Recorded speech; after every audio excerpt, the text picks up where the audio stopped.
Voici le dernier homme que Washington veut épingler à son tableau de chasse de la lutte contre les narcotrafiquants. Le gouverneur de l'État mexicain de Sinaloa, que le parquet fédéral de New York vient d'inculper pour trafic de drogue et dont il demande l'extradition. Pourquoi pas, répond la justice mexicaine, mais il faut d'abord des preuves. L'extradition ne sera accordée que s'il est établi que les preuves sont suffisantes au regard de la législation de la partie requise, en l'occurrence notre pays.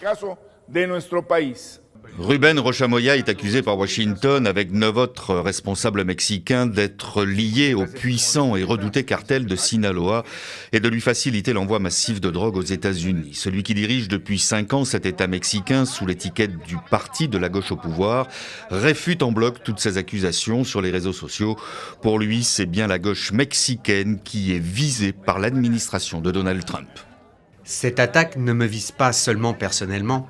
Elle vise aussi le mouvement de la 4e transformation, ses figures emblématiques et les Mexicains qui représentent cette cause. Pour le parquet de New York, il doit sa place de gouverneur à la famille El Chapo, les barons de la cocaïne, entre les mains depuis de la justice américaine, à qui il aurait promis en retour son soutien et sa protection. Le cartel de Sinaloa, classé organisation terroriste par Washington, fait partie des 6 groupes impliqués dans le narcotrafic qui gangrène tout le pays et inonde de drogue le continent américain, en premier lieu les États-Unis. Dans un pays qui vit au rythme de la violence des cartels, ce n'est finalement qu'une histoire de plus. Quand il s'agit d'un responsable public, cela a forcément des répercussions. Mais dans le cas de Sinaloa, vu tout ce qui se passe et les preuves qui ont été révélées, ce n'est pas du tout surprenant.